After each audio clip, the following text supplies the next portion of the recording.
ESPN.com. Mel on vacation. Danny Cannell in for Mel. Ian and I coming to you from Austin, Texas, as we thank AM 1300 The Zone for putting up with us in a really cool building. It's an old airplane hangar, and they left the ceiling is still like warehousey, hangarish. It's really cool, so props to them. But anyway, thanks for dealing with us here in Austin. Championships all over the place in sports. Right now, the French Open Women's Tennis Championship is underway. Maria Sharapova up 5-3 in the first. The Belmont may be the site of a Triple Crown winner. ESPN will be broadcasting live from Belmont Park for 6 hours leading up to race time. That starts at noon Eastern. Tonight, Game 2, Stanley Cup Finals, Kings and Rangers in L.A. Now, you can hear that game on the ESPN New York channel on the ESPN radio app, so keep that in mind. And, of course, tomorrow, the NBA Finals Game 2 coverage beginning at 7 Eastern on ESPN Radio and ABC. That, the NBA Finals, is the subject of the Hot List. So here we go. Now, I want to test your Heat fandom here. Okay. All right, we know the series is 1-0 Spurs. Yep. Or 1-0 Heat, if you're blaming Heat for costing the Heat. I see what you did there. You see what I did there? If you can't stand the Heat, get out of your Heat uniform. So what we did here, for our Hot List, feel free to chime in if you have one. 888, say ESPN if you have a number one. 888-729-3776. Our three bets to be the NBA Finals MVP when it's all said and done. Number 1, 2, and 3. Let's go 3, 2, 1, though. Least likely to most likely, but the three top picks for the NBA MVP of the NBA Finals. Who's your number 3? I'm going to go with the dark horse, the long shot. I told you with the horse racing, I like to pick somebody with flyer. And especially after what you saw in Game 1 and what he did last year's series, because he was almost there, I'm going to go with Danny Green, because he lit it up from threes. I think if he could catch fire, he could definitely be a pivotal force. I think it's a long shot for sure. But I'm going to give him my third spot. You go Danny Green. Yeah. I'm going to go Manu Ginobili. Yeah. Off the bench. I mean, not really a dark horse. Double-double, 16 and 11 assists off the bench in Game 1. But he's definitely not a guy that people would give the nod to. No, he's a 30, 33-type minute-a-game guy who's pivotal to that success, and a guy that, like Danny Green, can hit some monster shots down the stretch or big drives to the paint.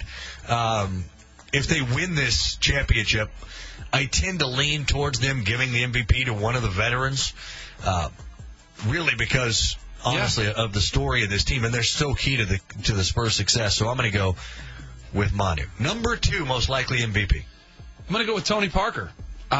Just his story coming in, the injuries he's had to overcome. When I look at the Spurs, I mean, he's like the ultimate kind of guy that makes it go. He's the facilitator. He's the guy that, really spearheads the offense. I think he was masterful in that Game 1, and I think if they win the series and it would have to be given to somebody, I'd go with Tony Parker. You go Tony Parker. Yeah. So I know who you're saving number 1 for. You don't know that for sure. My number 2 is my hunch is your number 1. My number 2 is LeBron. If the Heat win, who else is it? Now, I picked the Spurs in 7 last week, and I'm not going to change, so I don't think the Heat are going to win. But if they do... So then why give him a chance at all? Because Mr. Spur guy. Because if they win, it's going to be him. So I got to go with number 2. Would be LeBron. I think they can. I'm going Spurs in 7, not 4. So I can see how the Heat could win. Right. But it would be him. Notice that I did give Spurs spots 3 and 2, though, before I give my number 1. Because I don't know what that means. What does that mean? That means I don't know what it means either. But if the Heat win, it's not going to go to anybody but LeBron. I've got the Heat in 6. I'm going to stick with it because I think that's the only way they do win. I don't think they take a Game 7. I'm going to go with LeBron as my favorite to get the MVP award of this series. I mean, I think he's going to silence his critics. I think this whole, cramp conversation has been so overblown and people questioning him. I really hope it motivates not only him, but the teammates around him to play better. And even if they definitely, Bosh and Wade have to step up, but it's going to be LeBron who gets the MVP if they win. You go LeBron, most likely MVP. I'm going to go Tim Duncan. You're going the big fun. I'm going Tim Duncan. Really? 21-10 in Game 1. I filled in on the Ian O'Connor show last Sunday on ESPN Radio, and I said Spurs in 7 and Duncan's the MVP. And I love the story because When he won his first ring in 99, he was the MVP then. And you go 15 years between NBA, or from first NBA Finals MVP to potentially last NBA Finals MVP. I think that would be a phenomenal story. I do think they're going to win the series. So that said, I will take Tim Duncan to be the most valuable player. So there you go. So that's remarkable, the time span. I mean, especially for a big man, too. Big men, their body kind of falls apart sometimes later in their career, and he has just been the model of consistency throughout. And, you know, as much as I would hate to see the Spurs win, it would be pretty cool to see a guy like Duncan, who's been that consummate professional, playing an organization like that where they never get credit. Yeah. They never. I mean, this year, everybody's talking about your Thunder or an L.A. team, you know, coming from the West.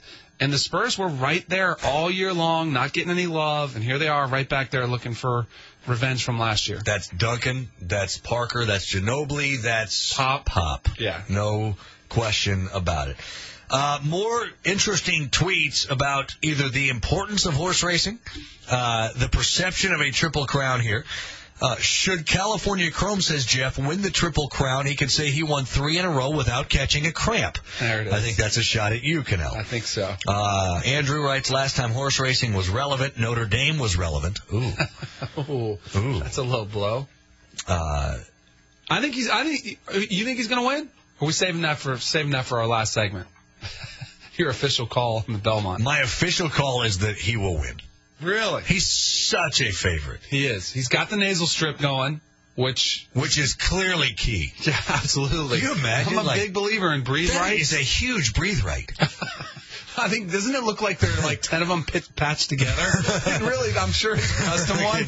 But seeing the picture of it, it literally looks like they've just pieced together a bunch of breathe rights. I'm so glad they okayed that, because I probably wouldn't have slept much if they had said he couldn't wear that. Yeah, it would have been really tough to deal with. Nasal strip. Horse racing accomplices mingle with class.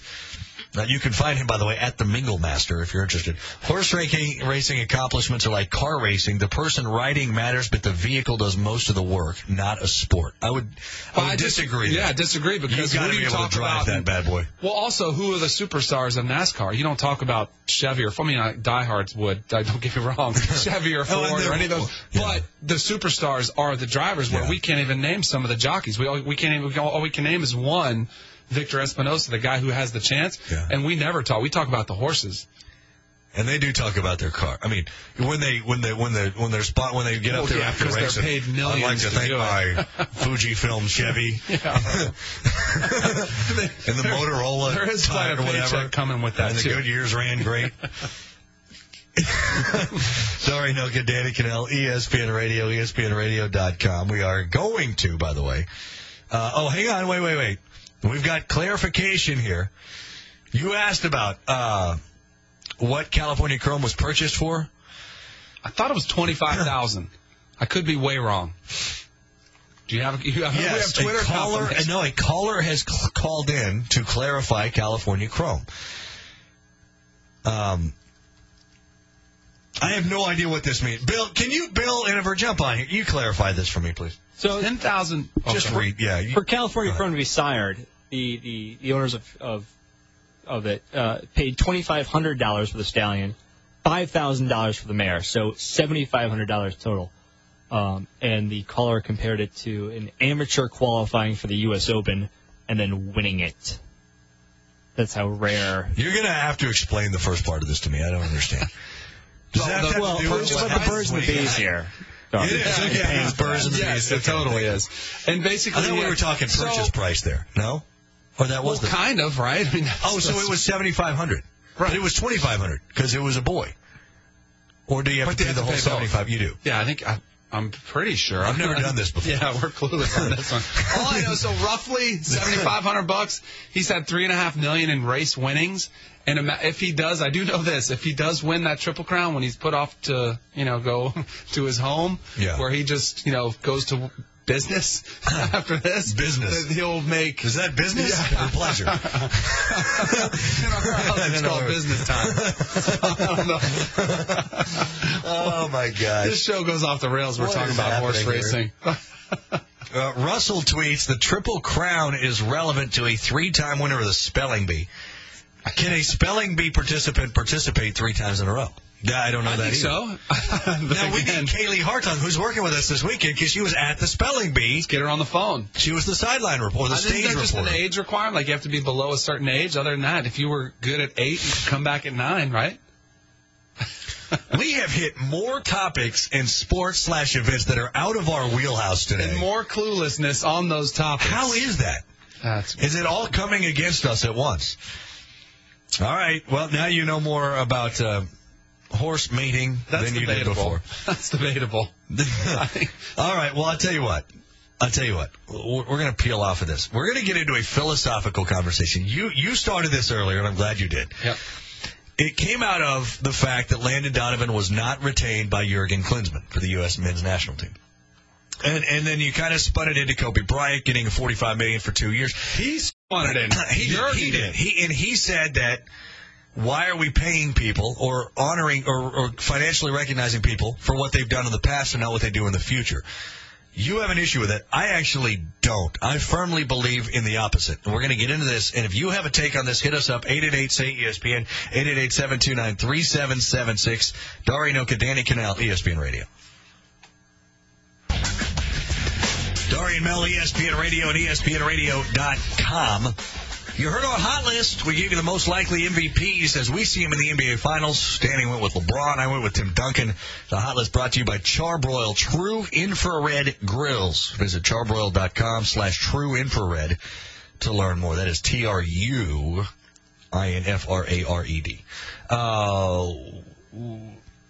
By the way, one of our researchers, good buddy of mine in Charlotte at the U, huge horse racing guy, Michael Fridge, his name, big horse racing fan. Note he passed on to us the last 4 Triple Crown winners were wire-to-wire winners in the Belmont. Citation, Secretariat, Seattle, Slough, and Affirm. Wire-to-wire at the Belmont. The last 4 Triple Crown winners. Freer, my hunches may place a little something on this thing. I'm about to send Freer an email. Freer, you're listening to me. Who's your horse? I want to know who your horse is. Yeah. I want to know what Send me a text. What are you doing? Yeah, send us a text. Okay, so there's a philosophical conversation that can be had here based on what you were talking about, Jurgen Klinsmann criticizing American sports and team owners for paying players for past performance more than what they think they will get out of them over the term of a contract. Like Kobe Bryant, 2 years, $45 million that starts this year. I believe that's the deal. Whatever it is there was outrageous. $45 million is definitely the number. Yeah. But I think Kobe's kind of a tricky one because if Kobe Bryant comes back healthy, you're saying, and Jurgen Klinsmann is saying, that you don't think he's a top 5, top 10 talent when he comes back. That's still 2 years, $48.5 million. Okay, is what it is. Just saying. Right. Okay. Yeah. 2 years, 48. So just clarify. Okay. So, but I disagree with him because I think he probably would have been better going with the Derek Jeter, but. Because I think he's clearly more at the end of his career. That's fair. His injury-wise. Because Kobe, I think, still, I wouldn't put it past him. He's got, he's going over to Europe. He's getting blood transfusions. He's a beast when it comes to rehab. I wouldn't put it past him to come back. And I don't think he's going to lead the NBA in scoring or anything, but I still think he's going to be a top 10 player. He's a special player. He is. And he's a leader of a team. And he's a guy that can attract free agents. I mean, that's the other thing. You've got all this money to spend now, so you've got your pillar. You're making my argument for me. Look at you. You're on board. My argument is, what I'm saying is, I agree with you in that Klinsmann probably shouldn't have picked Kobe, because I do think Kobe will deliver for 2 years. But in other situations, in general, philosophically, like who? I believe in paying a player based on what you think he's going to give you. Future production. Yeah. So do you agree with that or no? I do. I don't have a problem with Derek Jeter coming back, for a 1 or 2 year deal, and he's not the same that he used to be because you want him to retire a Yankee. So we agree with Klinsmann's argument. Maybe he used the wrong example. But I'm trying to think. But that was a really dumb thing to say. Well, he said dumb things. I mean, welcome Jurgen Klinsmann. But give me your example, Because I'm coming from the standpoint. I'm coming from the standpoint of I've seen the cutthroat aspect, and when you see Peyton Manning not end his career in Indianapolis, when you see Brett Favre not end his career in Green Bay, and you can go on and on. I don't think it happens that much. Like he lumped all of American sports in general as this is what goes on, and I've seen it from the other perspective of American sports, the business, the owners that run these teams are very savvy, and normally, more times than not, they're going to put their business sense over loyalty to a player, and I would rather see them give more loyalty to a player than having a cutthroat aspect of the business. It's one of those things, I can't come up with a better example. You're right. Jeter is a very good one. Right. They overpaid for him, but Jeter's, he made so much to the franchise. You're right. I don't think it happens that much. No, they just don't do it. I tend to agree with you. I agree with him philosophically, though. Yes. But maybe it's not an issue. You're saying it's not an issue, and maybe you're right. Well, I think the instances where it would. That's why I was so upset at his comments. Does Donovan, if you feel or if he feels, well, that's not even Donovan money does issue. Not deserve a spot on the team. So you're saying. I know that you mean a ton to U.S. soccer because you're the most identifiable player, the face and the name. Yeah. He says, I don't care about that. I want guys that give us a better chance to win now. Are you okay with that? I'm okay with it, but I don't know the ins and outs of soccer. I don't know. And I don't follow it enough to know what the whispers are either, because I don't know. The only thing I've heard is that Landon Donovan had kind of lost a passion for the game, that he wasn't as vested, that he wasn't as passionate. That's why he took some time off and he went to, Africa, I think, and, took this kind of sabbatical. Exactly. Yeah. And then he came back and he was like, well, now I'm refreshed and, all that stuff. I don't know what the ins and outs are. I haven't heard that many players, now granted I haven't followed it, like that many players who are up in arms about it. Like I've heard them say the politically correct thing to say, but I haven't heard anybody just outraged that Landon Donovan was cut. Which makes you wonder that maybe Jurgen Klinsmann did the right thing. Yeah. Because that maybe Donovan just doesn't mesh with the guys anymore. Right. Because, this may be way out on a limb, but sometimes fans, they are called fanatics. It stems from that for a reason. They might not be giving the most logical explanation to why. Yes, they love Landon Donovan for what he did and what he's meant, but that doesn't necessarily mean that he should be on this roster. Landon Donovan, too, openly admitted he couldn't play hard for 12 straight days. Klinsmann's practices are tough, much tougher than he's been used to with the United States national team. And I don't know. I don't know how a roster. We are on the same page. I would be all about, let's just say there was a USA baseball. The baseball team was playing for an Olympic. I mean, that's all I'm trying to think of comparison. Or the Olympics for basketball. Let's say we're putting together a squad, and it was Kobe Bryant. And, I would not have a problem if you kept him on the roster because of what he means and what he could mean in the locker room, because I know I'm familiar with the type of competitor that he is. Same, if there's an NBA player that was, but I don't know that about Landon. I don't know what he brings to the table as far as intangibles. I know he scored a ton of international goals. He's not going to be somebody who is frightened by the big stage. He finds himself in the right place at the right time all the time. But, Klinsmann's brought in to build a program that has floated around in obscurity forever. Really, forever. But it's never been very good. They're not going to win. They're not going to make it out of their group. Right, but they are. But it's not like he's saying, I'm coming in taking over this beast that all I need to do is keep it running. Right. If he needs to tear it down and build it up, then tear it down and build the thing up. We go out next to Los Angeles. Game 2, Stanley Cup Final. What is Tinseltown buzzing about the Kings? What are they saying? That's next.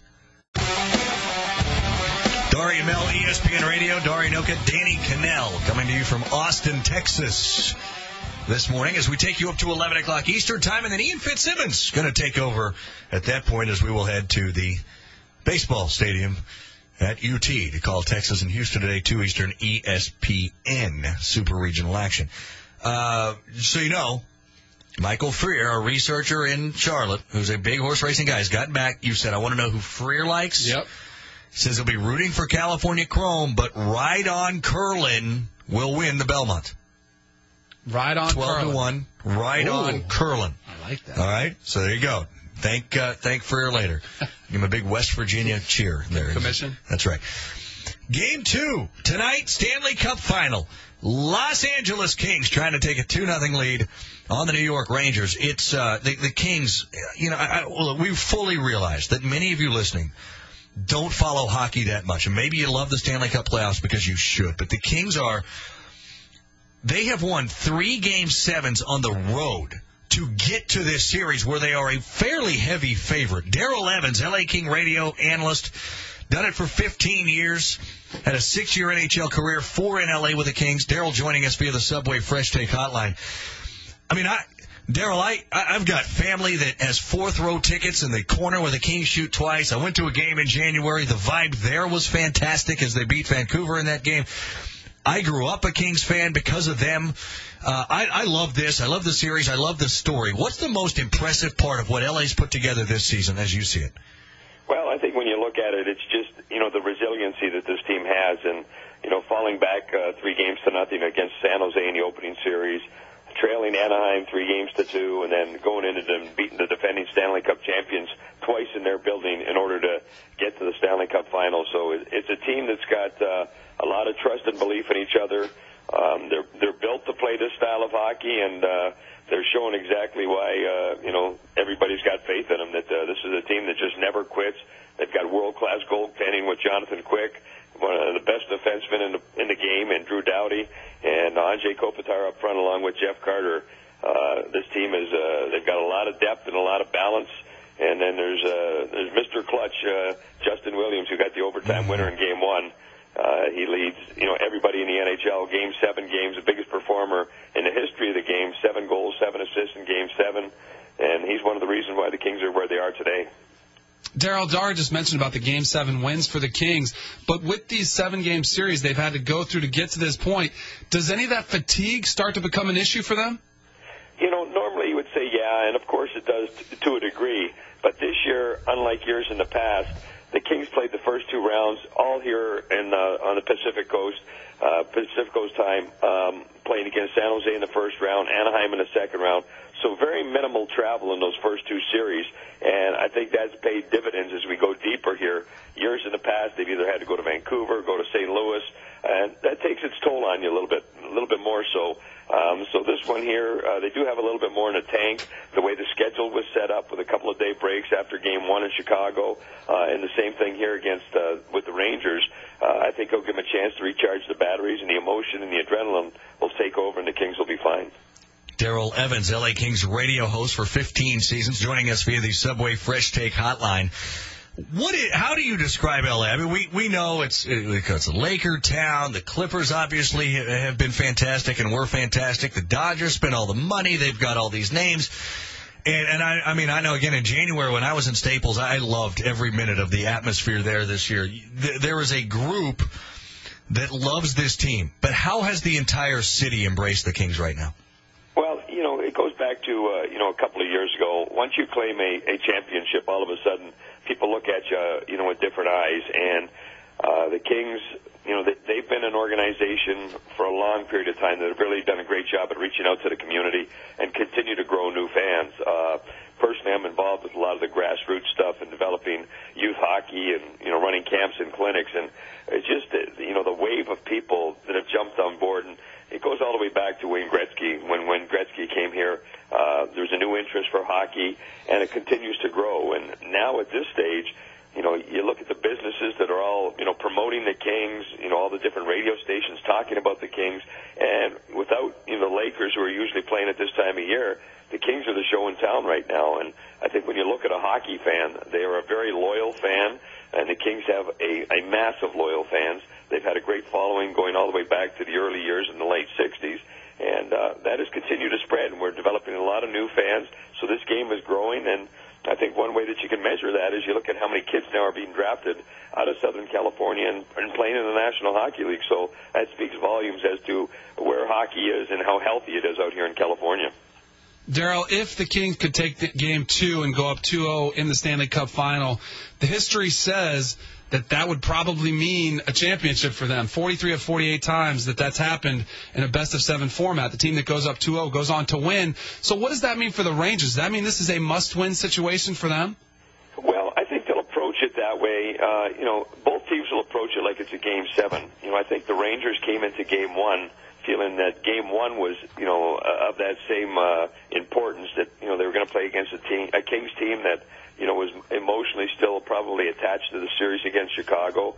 They were going to be both mentally and physically fatigued, and the Kings found a way to win that. So I think that even puts a little bit more pressure on the Rangers here today as opposed to the Kings. I mean, the Kings would love to go up 2-0 going into New York and then take their chances from there.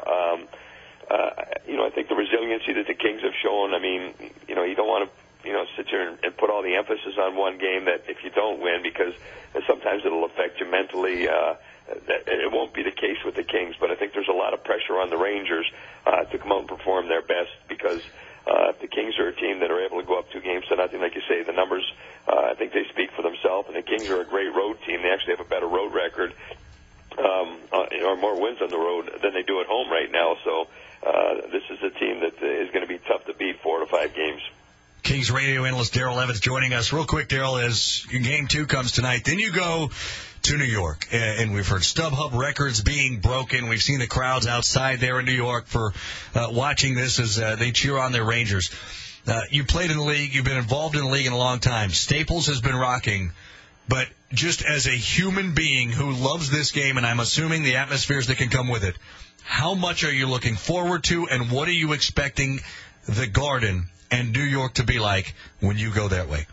Well, it's going to be electrical. It's here's a team that hasn't been in the Stanley Cup final for 20 years, and then you put together the matchup between Los Angeles and the city of New York. They're going to be sitting there trying to make all they can of it. So really looking forward to seeing it. We just came out of an unbelievable building playing against the Chicago Blackhawks, where they packed 22,500 people in there. A team that has won 2 cups in the last 4 years. So it's great going into these cities, and New York is going to be just like that, to see the energy and, especially with the history, one of the original 6 teams. When you go into those type of buildings, it's always a special time. So I'm really looking forward to that after we get through Game 2 tonight. Absolutely. Daryl Evans, LA Kings radio analyst. Daryl, great talking to you. We appreciate the time. We know it's early out there, so thanks so much for getting up with us. We appreciate it. Pleasure, guys. Enjoy today's game. It should be a great one. No, we will. Daryl Evans 15, DARYL Evans 15. Dorian Mel brought to you by Performance Bicycle, where great rides begin. To find the store nearest you or to shop online, visit performancebike.com. You're a big hockey guy, right? Yeah, I like hockey. You're a Kings guy, right? Yeah, I'm a Kings guy. I'm going to put you on the spot right now. Yeah. Jonathan Quick, where'd he go to prep school? He's a Connecticut guy. It's the one in Avon. Avon Old Farms. Absolutely. Avon, Connecticut. Yep. Right down the street from my house. Ooh, that was, puts you on the spot. Kings, by the way, in 5. They will run away and hide in this series. Sure. There you go. Straight ahead, we're going to get both of ours. Picks in Game 2 of the NBA Finals. I know where you're going because you have to. Oh, stop it! You act like I'm not have the inability to be objective. Come on, I'm a professional. You are not picking the Spurs to go up 2-0. I know that. We'll give it a couple minutes and we'll find out. You're just not. You're just not. You and your shirt with what looks like a pocket on the chest that's not actually a pocket. I like that. All right, we're going to get into Game 2. What has to happen? What will happen? And who will be the biggest stars in Game 2 of the NBA Finals? That, of course, is on Sunday night. We'll get all that in. Dorian Mel with Danny on ESPN Radio. They just keep churning out the hot songs. That's wrong. Dorian Oka, Danny Cannell, Dorian Mel, ESPN Radio. From Austin, Ian Fitzsimmons going to come up for an hour at the top of the hour, and that'll be followed by 6 hours live from Belmont as California Chrome goes for a Triple Crown, the first since 1978. How'd you feel about your hockey stuff there? That was good, I thought. The knowledge of my questions. Yeah. I thought you came across as a hockey guy. Well done. I was fed some questions. Full disclosure. You were? Yeah. I didn't know that. Come on. All right. Game 2 is going to be fun tonight. There's no doubt. Game 2 of the NBA Finals is tomorrow night. You can catch it on ESPN Radio, ESPNRadio.com, ESPN Radio app. That is at 7 o'clock Eastern Time when coverage begins. Also on ABC Television. So we've talked a lot about it. I mean, the air conditioning's working. Yep. You know, hallelujah for that. But do you find it interesting that nobody else is affected by this in the way that LeBron was? No, because I told you right when we started the show. That he is and there are certain guys that are just susceptible to this. And you kind of, every team I've ever played on, except for baseball teams, because you don't have to deal with cramping issues. You don't have to exert that much physical energy. But in football and basketball especially, there are guys that just, for whatever reason, it's the way they're built, the way their body's constructed, they get cramps. And you can tell them, and every team I played on, the trainers, the training staff, they're harping on hydrate, a lot of fluids, a lot of fruits, vegetables, but it happens to some guys. So is there a failure on the part of the Heat's training staff? I don't know about a failure. I was a little disappointed that he didn't get an IV at halftime because of the Heat issue, because it's historically he's had to leave games in the finals before. Why didn't you try to stay ahead of it a little bit better than they did? Yeah. So, but I mean, and tell me, you said it, the AC is fixed, but, and I'm not one of the conspiracy theorists that thinks Popovich, pulled the plug on the AC in game 1. But don't you think that building, I don't think it's going to be a comfy 74 degrees while people are watching that game. Would you blame the Spurs if it wasn't? Yeah, that's what I'm saying. Yeah. I would definitely have it heated up. But does that bring any sort of, I don't know. I mean, I would be kind of hot if I was Spoelstra in the Heat. I mean, there was hot, but you like hot in the. I would be irritated, agitated. Okay, good. That if that was the case, there was an NBA official who came out and said that the game should not have been played. It was unsafe, and I don't think it'll be that case again. Yeah, who was it? One of the players said it felt like he was playing in the European Champion. Manu, I think, said it felt like it was a European Championship. I mean, everybody's played at every level where you've played in hot situations. Because the eyeballs are so firmly affixed to that arena, I would be surprised if it was not a normal temperature setting in there that you would have for any regular season game or any postseason game to this point. Except I think it'll be slightly elevated. You do? Yeah. But I don't think it's going to be anything near. Well, they're talking about the hottest of all time. Then LeBron's going to be slightly more hydrated. He'll be fine. He'll be hydrated. So, give me the 3 biggest keys to Miami winning game 2. One is LeBron healthy. LeBron has to be on the court. I mean, that's obvious. 2, you've got to get better production from Dwayne Wade. I've said it all along. All you need from Dwayne Wade is 2 games to be a pivotal force, to come up big in 2 games. The other 2 wins, if you're going for 4 wins, I think LeBron has enough where he can carry them. And that didn't happen already. So you've got to get 4 games. 2 of them, Dwayne Wade has to step up big. And then just defensively, they've got to play better. There were too many uncontested shots. Credit to the Spurs for knocking them down, but too many open looks for Danny Green, from Manu outside, some even layups inside, letting guys drive to the bucket too easily. So I think defensively they'll have to tighten it up, which they usually do. But without LeBron on the court, I'm telling you, I think it's 1. I mean, I think LeBron has got to be healthy for the Heat to take away this game. Dari Noka, Danny Cannell with you. Dari and Mel, ESPN Radio. Ian Fitzsimmons takes over for us at 11 o'clock Eastern time so that we can head over to the ballpark here in Austin, Texas. You talk about, you need more guys to step up, or you need Wade to step up. Yeah. I totally agree with you.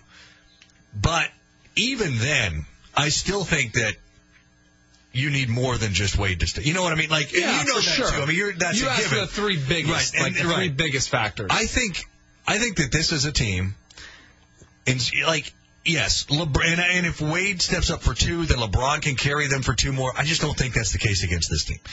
I think that's a case against the beasts, quote unquote, of the East, the Charlottes, who are the Indianas, Miami's road to this point, Brooklyn, because it's a different. The Spurs are a different animal. They are a machine. And it's. You can't just say we're going to stop this guy and this guy. You can't go 2-on-2 or 3-on-3 with them because they're deeper than you, and they're considerably deeper than you. And they run with such efficiency that, you need Wade to be big, but I think you need Wade to be big in every game because I don't think LeBron can do it by himself in any game against this team. Against some teams, yes. I would even say against the Thunder, yes. Against this team, I don't feel that this is that kind of a team. And you say you got to get a hand in somebody's face. That's easier said than done because of the way they move the basketball. They make even good defensive teams look silly. with their execution. The Heat are a great defensive team. I know That's it. what's got them back-to-back titles. So they've got to step it up and take it to that next level. And I think if you gave me a fourth point, I'd see some of those kick-out threes. You've got to start making those with consistency with Ray Allen and Battier, Chalmers, whoever else you might be kicking it out to. They've got to start knocking those down so that you start to extend the defense, start forcing them so their lanes are bigger for LeBron and Dwayne Wade to drive to the hoop so that they can't just, collapse the defense and shut them down. All right, give me a winner, a high scorer for the winner, and a score.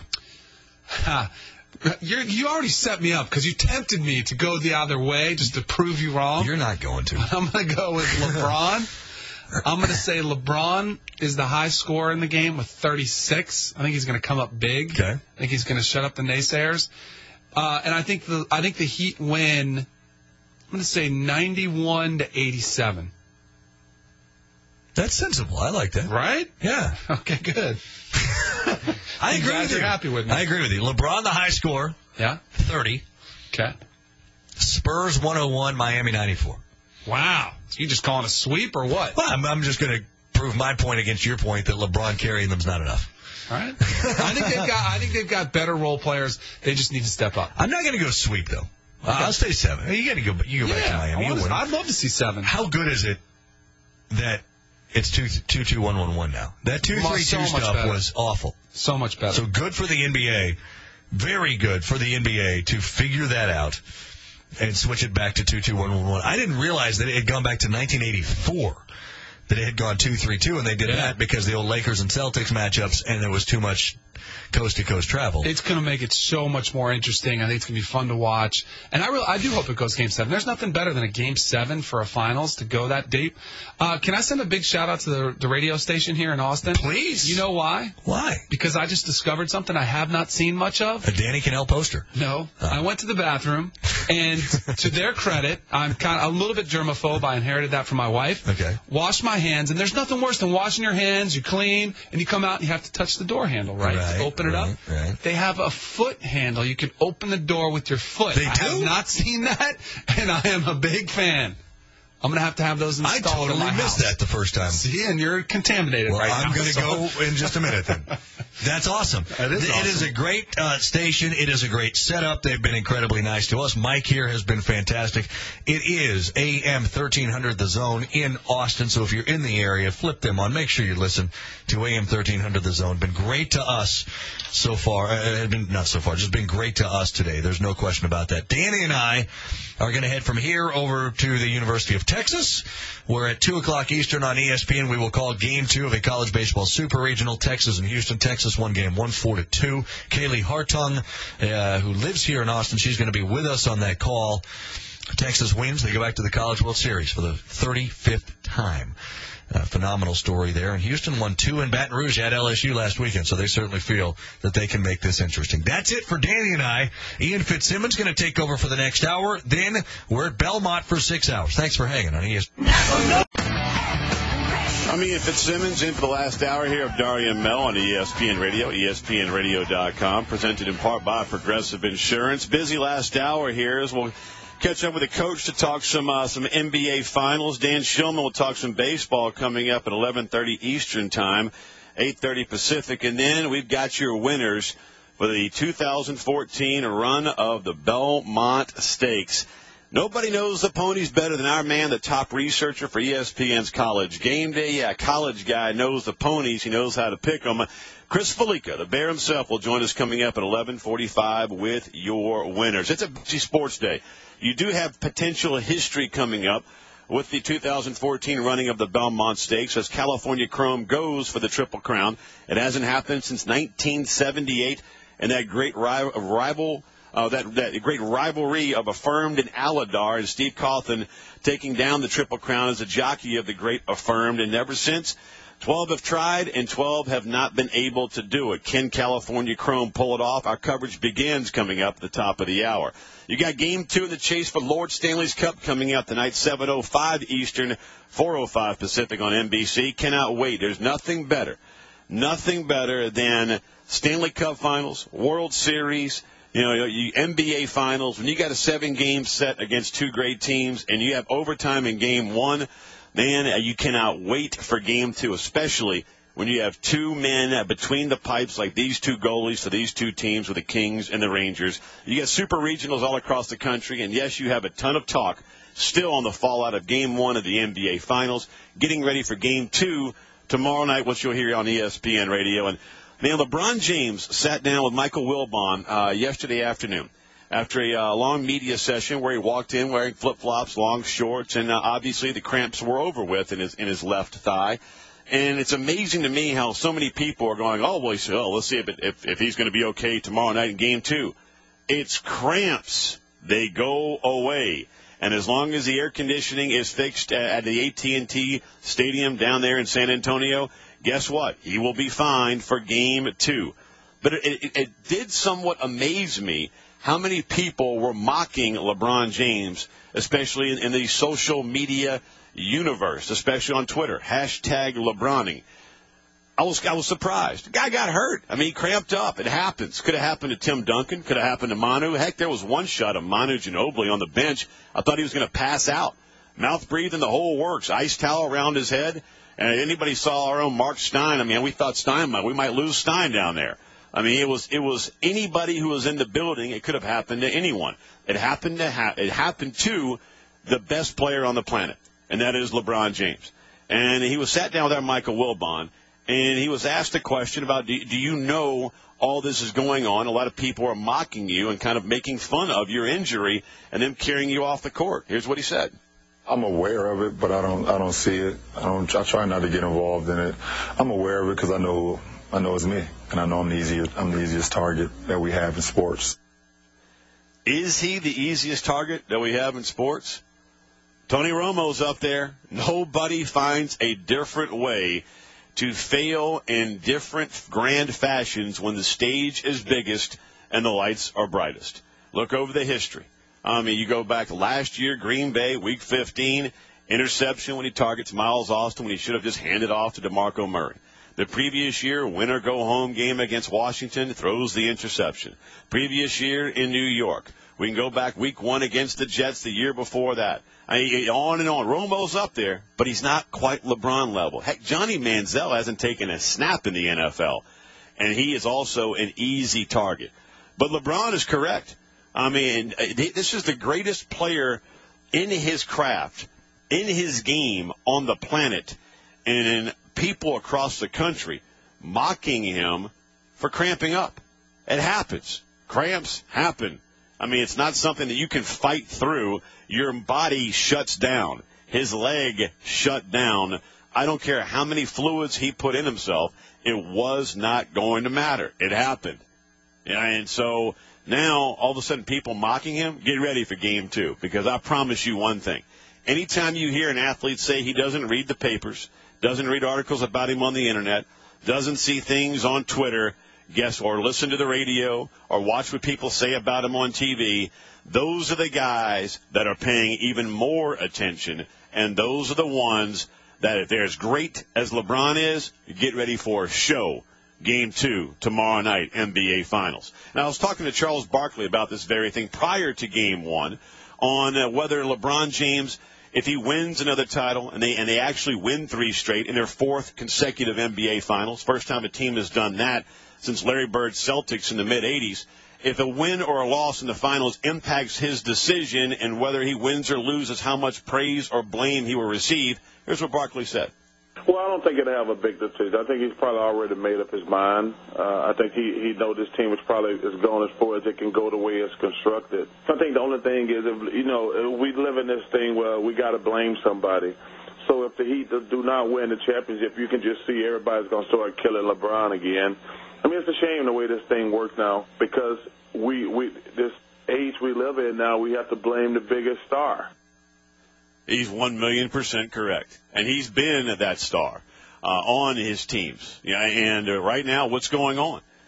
How many people are blaming the Spurs organization for not having some kind of a backup plan to fix the air conditioning?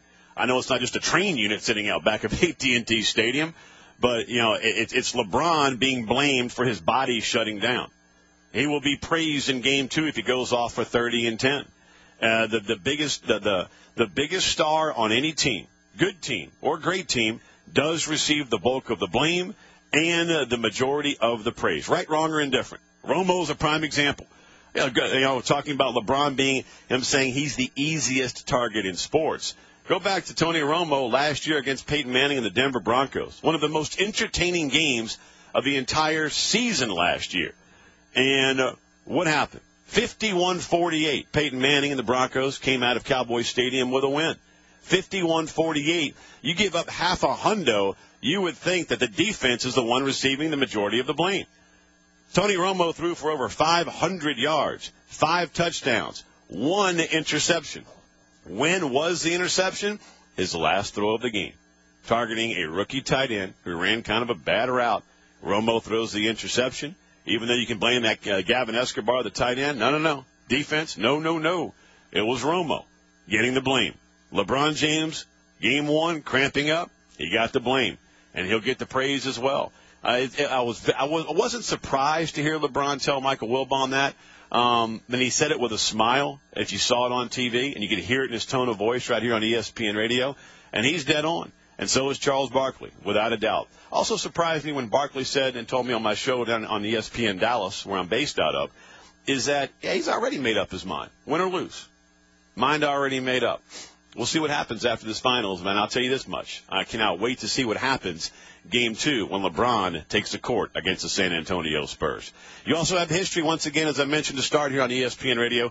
Coming up tonight, the Triple Crown. All eyes on the 2-hole, and that is California Chrome as trainer Art Sherman Espinosa up. Can he make history? Can he be the first horse to win the Triple Crown since 1978? Jay Root is the sportsbook director for the MGM Grand. Caught up with him earlier. Looking for a chance for you to make some money on a Saturday evening, 6:52 post time Eastern time. Jay Root gives you a couple options. If you don't want to bet California Chrome at 3 to 5 odds, here's a trifecta for you. From a betting perspective, I couldn't make a bet on him. I mean, 3 to 5 is just too short of a price on something that has the historical return of 0 since 1978. I would probably look to beat him with one of the fresh horses coming in. Wicked Strong has a strong record at this track. Commanding Curve was really moving on him in the Derby. I think that he's going to be right there. And Tonalist is another horse that I'd look to. I would actually probably take a chance and box all 3 of those, because if California Chrome doesn't win it, he's going to finish down the track quite a bit. I don't think he's going to be second by a nose. It's either going to be he's going to win by a length or 2, or he's going to be 5th, 6th, or 7th. Take your trifecta with those 3. Take a 4-horse trifecta. Throw the big boy in there, meaning California Chrome, and take your ticket to the window after the race is won. Our blow out the budget coverage of the Belmont Stakes begins coming up at 12 o'clock Eastern. I'm Ian Fitzsimmons. You're on Daria Mel. Coming up, let's get back to the NBA Finals. Pretty good coach back in the day. David Thorpe, now scout with Scouts Inc. and ESPN.com. He'll join us to look at Game 1. Do the Heat have any kind of an answer in Game 2 for Tim Duncan? What does he expect to see from King James, LeBron James? That's coming up next. I'm Ian Fitzsimmons, and this is ESPN Radio. I'm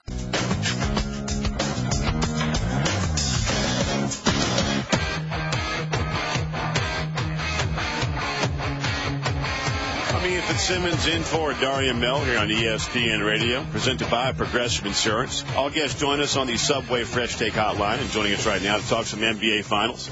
You can follow him on Twitter at Coach Thorpe. He writes the postseason MVP rankings on ESPN.com and Scouts Inc. And David Thorpe joins us now here on ESPN Radio. Coach, we appreciate your time, sir. How are you this morning? Doing great. Thanks for having me. Well, thank you. And let's dive right into what we saw in Game 1 and what changes might be made in Game 2. Tim Duncan was literally just unstoppable. I mean, they start Lewis over Birdman, and Tim Duncan had a field day, going 9 of 10, another double-double. If you're the Miami Heat and you're trying to make any kind of adjustment with a lack of an inside presence, what can you do schematically to try and slow down Tim Duncan?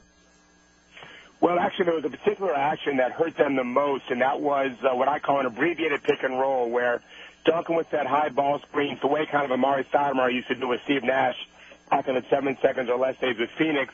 And Duncan, instead of rolling all the way to the rim, which gave if they did that, the Heat would have a lot of time to jump in that passing lane, which is what they normally do.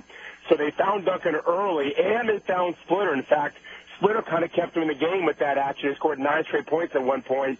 So Miami's got to press up their coverage compared to what they did in Game 1, which I don't think it'll be that hard to do. The problem will be when they take away the abbreviated pick and roll, who are they leaving? And with San Antonio's ability to make the extra pass, which is what they're really famous for, they kind of the good to great philosophy that they have, it's going to give something else available for them. So the question will then be, can San Antonio make those shots? Because I think the Heat will definitely try to take away that abbreviated pick and roll with Duncan. In your postseason MVP rankings, just through one game, obviously, it's Duncan 1, LeBron 2, Tony Parker 3rd. Let's focus in on that guy who's 3rd. That ankle, to me, it's not a matter of if it flares up again, it's when it flares up. But while he's out there, they'll run that pick and roll at you 2-3 times in one set. If you're the Heat, moving away from Tim Duncan, what do you do maybe differently also to try and defend Tony Parker? Well, that becomes really more of a philosophical challenge of who do we want to try to beat us. And I don't know that the Heat really had any one plan in mind. I think they instead wanted to jump lanes, and it was very effective. It forced a lot of turnovers. The Spurs can adjust to that, but I don't know that they'll adjust to it consistently because it's what Miami does best. They're the best in the league at jumping and passing lanes and kind of creating havoc with their speed and their length and their quickness. But there's no question Parker can score 30-plus in a game. The Heat may decide to force him to do that to see if his ankle can really hold up. And they might blitz him on pick-and-roll coverage. LeBron guarded him some. What people are kind of forgetting with the whole LeBron controversy is he was guarding from Parker to Duncan in that game. There's very few guys on the planet that could do that effectively. They could do more with Parker because it actually is less physically taxing to guard him than it is for LeBron to bang with those big guys inside for the Spurs. And I think LeBron can really bother Parker. Of course, that means someone else that's inferior to LeBron will guard San Antonio's bigs.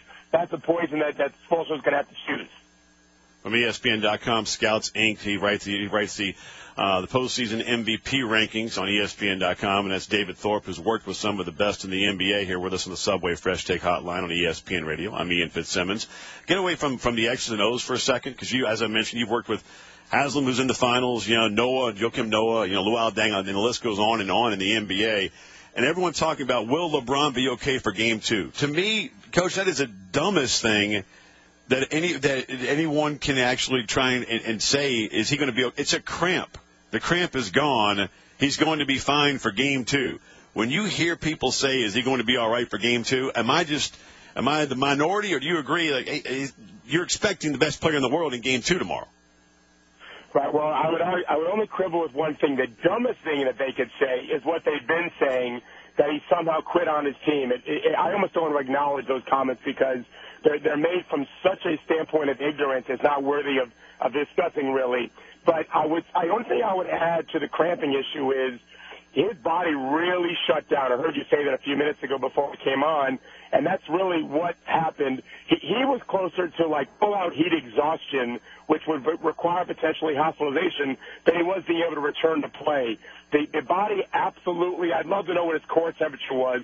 It clearly was far beyond any kind of normal temperature. I'll remind the listeners, years ago when Muhammad Ali fought Joe Frazier in one of the 3 great fights he had, both guys almost died from literally having their bodies so hot. It came out years later.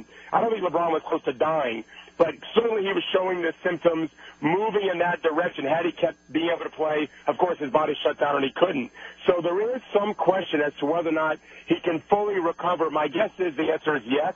It's not just like a simple, quad cramp. It was a more serious situation now when your body shuts down the way his did. I do think it's worth watching as you get into 35, 40 minutes of action, but really? I would guess that they've really loaded up the fluids even more than they did prior to Game 1. Of course, they weren't anticipating playing in a sauna, which is more or less what it was like. I'm sure they've loaded them up, IVs and everything else, and I would expect what you said before to be right. I think he has shown the ability to answer bad games with phenomenal games. He truly is the best player on the planet, probably one of the best 5 of all time, and we should expect him to be phenomenally successful in Game 2. Doesn't mean they'll win. The Spurs are a great team as well.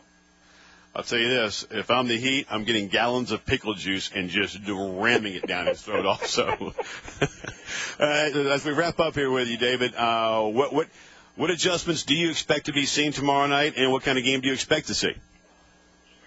Well, I think the Spurs are going to try to slow themselves down just a little bit to avoid those 20-plus turnovers. I do think they would have lost game one had there not been any kind of temperature issue. I thought Miami's speed and quickness really kind of bothered them. The Spurs can't play too slow. That plays to Miami's strength in a sense because it takes away something the Spurs do great. But they do got to take another beat or two before they make passes. They need to use more pass fakes to try to see if they can catch Miami jumping in those lanes. I think Miami will continue to try to work to get LeBron and Wade one-on-one looks and force the Spurs to kind of tip their hand. Wade especially is intriguing. I thought he had his way through much of the game, and I think that was San Antonio's design is can Dwayne Wade score 25 or 30 to beat us? We don't know in game one because it happened to LeBron, but I would expect a lot of Dwayne Wade, LeBron playing off of Wade instead of, vice versa a little bit. But the two of them together, the Spurs have got to think, all right, we've got to make sure only one guy kills us. We can't have both kill us because Bosh will still be open from three all game long with the way the Spurs will play, and that becomes three guys that are super effective. It's hard to beat Miami, and the big three really play well. Quickly, about 30 seconds. One player, not a big name, that may have a key role tomorrow. Well, I think either of Miami's stars, whether it's Cole or Chalmers was so unbelievably awful in game one. Almost like he didn't want to play. I would expect a better game from him. He's capable of scoring 15, 20 points and making key plays on defense. You would think there's a ton of pressure on him, that he's putting on himself to have a much better game. And if he doesn't, we'll see a lot more Norris Cole who played effectively in game one. David, we appreciate it, man. Enjoy your weekend and get ready for game two. Thank you, sir, for joining us here on ESPN Radio. Thanks. Have a great weekend. You too, bud. And all guests up here via the Subway Fresh Take Hotline. David Thorpe, he's a good follow on Twitter, at Coach Thorpe here on ESPN Radio. I am beyond excited to watch what happens and what kind of guy, as far as temperament, you see in LeBron James. Because to me, I think you're going to see a guy who's flat out angry, hacked off, ticked off, motivated beyond belief because of a lot of people mocking him for something he couldn't control, and that is his body literally shutting down. As a matter of fact, let's dive back into that coming up next. Charles Barkley had something very interesting that he told me about LeBron James and what he expects to see. Let's dive into something Barkley said earlier right here on ESPN Radio. I'm Ian Fitzsimmons in for Darian Mel here on, once again, ESPN Radio.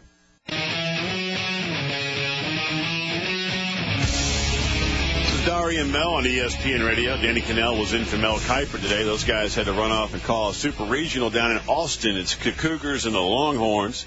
I'm Ian Fitzsimmons in for the boys here on ESPN Radio. And the show is presented by Progressive Insurance. All guests on the Subway Fresh Take Hotline. You can always reach us on Twitter at ESPN Radio. That's the 1-800-Flowers.com Twitter feed. You can reach me and fire off on your uncensored opinions at Ian Fitz ESPN. If you're just tuning in, and it's a busy day today, without a doubt. Game 2 in the chase for Lord Stanley's Cup. That's a 7:05 Eastern Time puck drop. We have history trying to be made with the Triple Crown and California Chrome. 6:52 Eastern, 3:52 Pacific post time for the 2014 running of the Belmont Stakes. And we will have your trifecta winner coming up in about 10 minutes right here on ESPN Radio when the Big Bear himself, Chris Felica, joins us, one of our best sports handicappers when it comes to the ponies. He also happens to moonlight as the lead researcher for ESPN's College Game Day.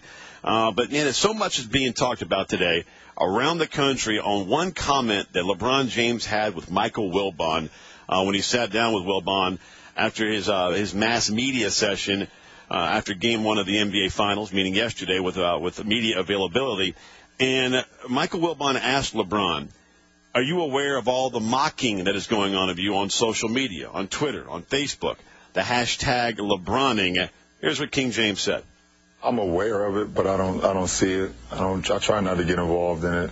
I'm aware of it because I know it's me, and I know I'm the easiest target that we have in sports. Is he the easiest target that we have in sports? Guy's got 2 rings, multiple MVPs, best player in his game, in his craft on the entire planet. Is he the easiest target? Tony Romo's up there. LeBron's got 2 rings. Romo's got 1 playoff win. But Romo, because he is the quarterback of America's team and the Dallas Cowboys, either you love the Dallas Cowboys or you despise the Dallas Cowboys. Romo's way up there, and you can always wait on this conversation at 888-SAY-ESPN. That's 888-729-3776. Little Johnny Manziel hasn't played it down in the NFL. He gets criticized for going to Vegas or hanging out in Hollywood with Drake. But I do agree with LeBron. For somebody who has achieved as much as he has, he gets all the praise when his team wins, and he gets all the blame when his team loses. His body shut down, and people are mocking him because he got leg cramps. Body shut down, done, can't play, can't move. That's not something you can actually fight through.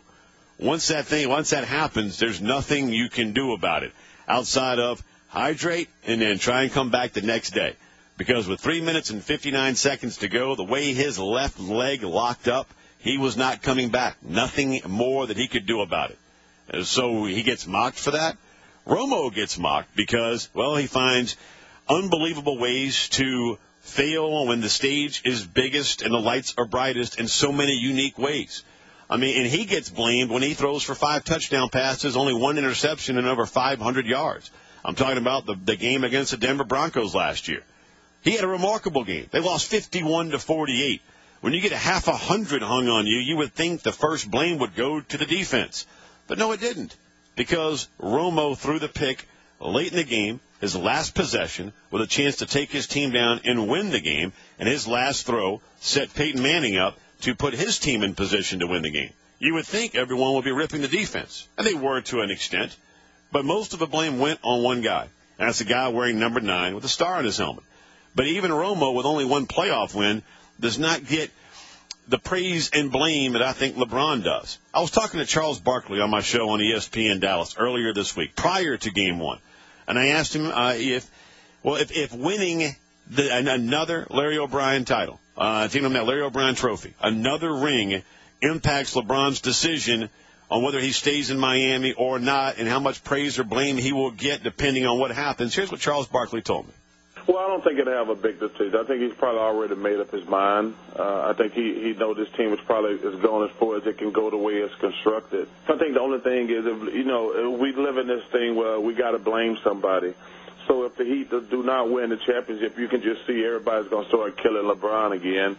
I mean, it's a shame the way this thing works now, because this age we live in now, we have to blame the biggest star. He's correct. I mean, think about it. When Peyton Manning went to the Denver Broncos, it was kind of like Bob Marley and the Whalers. It was Peyton Manning and the Broncos. I mean, even with the big three and Dwayne Wade and Chris Bosh, it's Dwayne Wade it's LeBron James and Wade and Bosh. It's Bruce Springsteen and the E Street Band. I mean, that's the way it is. Barkley is 100% correct, without a doubt. We do blame the biggest star in this day and age, and we do praise the biggest star in this day and age. Right, wrong, or indifferent, that's the way it is. Corey in Minnesota. Corey, you're on ESPN Radio. Go ahead. Hey, thanks for taking my call. See, my beef with LeBron is I feel like he does a lot to be seen as unlikable. And I think, an example is the other night, I wasn't questioning his toughness or, if he was being a wimp or not by getting cramps. That stuff happens. I have no problem with that. But, him walking off the court with about a minute left, I think that says something about his character. If he had stuck around, with his teammates and kind of, was with them at the end during the handshakes and stuff, I think it would have said more about his character and people would see him as a little more of a likable character. But he just seemed like a prima donna walking off like that. Corey, I think he's gone above and beyond to try and change his image, and I appreciate your phone call. We were talking in a pre-show meeting today here before we came on air, and for the first time in maybe 2-3 years, I heard the decision. I haven't heard about the decision since really the 2012 season. It hadn't been talked about that much. I think LeBron's image has truly lightened over time, become more likable, and so him leaving the court when they're just getting drubbed now with just under a minute to go, I had absolutely no problem with that. Go get treatment. Start treatment right now. I had none whatsoever. I understand what you're saying, but I think his image has definitely softened. Dustin in Cincinnati. Dustin, you're on ESPN Radio. Hey, how you doing? The whole comparison for him to be like, the most scrutinized or easiest target is absolutely correct.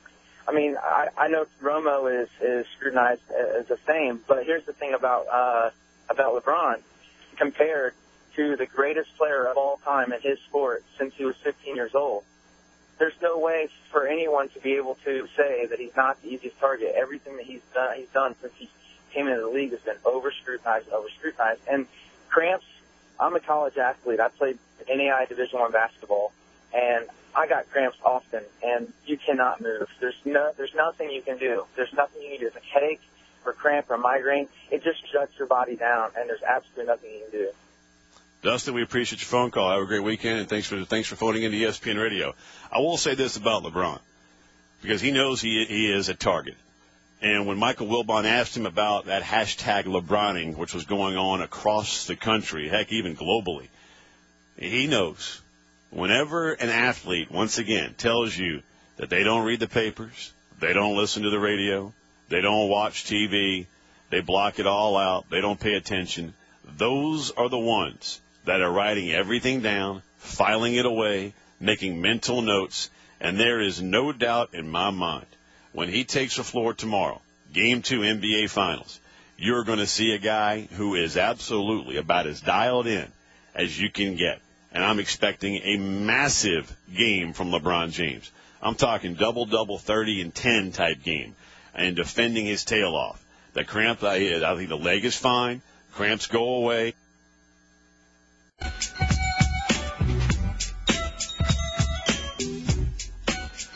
Amia Fitzsimmons in for Dari and Danny Cannell. Cannell in for Mel Kiper today. They had to run off and get ready for call a baseball game. Super Regionals. They're off to call Texas Longhorns and the Houston Cougars down in Austin, Texas. Been a busy hour here on ESPN Radio, and all guests join us on the Subway Fresh Take Hotline. And joining us right now, he is a top researcher for ESPN's College Game Day. You see him there on the set. We call him the Bear. Lovable guy. But let me tell you, not only does he know college football and the NFL, as he is one of our top researchers here at ESPN, not just for college football, but the man knows the ponies about as well as anybody on this planet. And joining us right now on the Subway Fresh Take Hotline, my old friend Chris Felica returns here to ESPN Radio to handicap the 2014 Belmont Stakes. Will history be made today, and can we get you and your family, your mama, a new pair of shoes with some hard-earned win money? Felica, how are you, sir? I'm doing very well. How about yourself? I know you've been waiting on, I'm doing well, and I know you've been waiting on this day for, about 2 weeks now. It's one that we don't see often, but we've seen 12 ponies try what a firm did in 1978, and we've had a 0% success rate. Do you believe California Chrome pulls off what very few have been able to do, and that is take home the Triple Crown? No, I don't think he wins today. I take nothing away from the horse, what he's done in the Preakness and what he's done in the Belmont and the Derby, rather. He's been fantastic, but I think the field today is a lot deeper, and there are a lot more horses you can make a case for than you might initially think. And I was talking about this earlier in the week with some people. You think back to Big Brown's year, the year that he was going for the Triple Crown, and he was unbeatable. How is this horse going to lose? Who are you going to make a case for in that race? There really wasn't another viable option. Maybe you can make a case for one other horse, Dennis of Cork, Smarty Jones.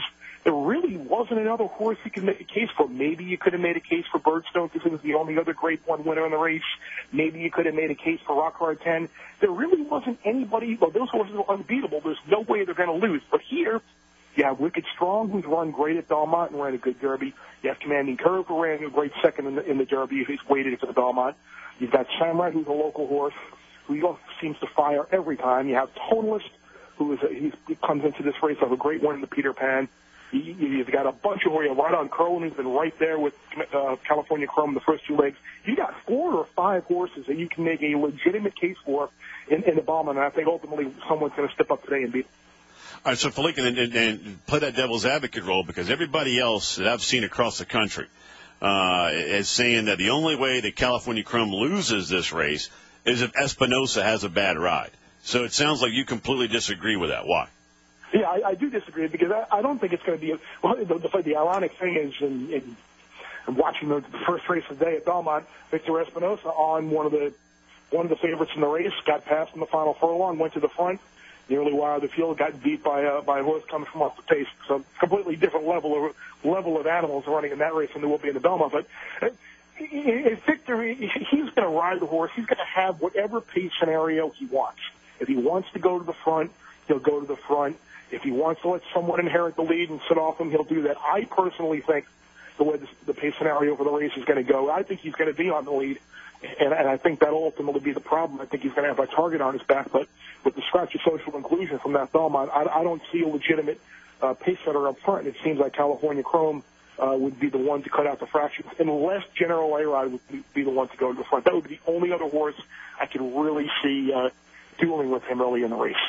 Having grown up on the greatness of Tautog Farm, a thoroughbred broodmare horse farm, where my mother bred horse races for 37 years, I want to come to the phone right now and choke you out. Because if you're right, I mean, horse racing needs a Triple Crown so badly.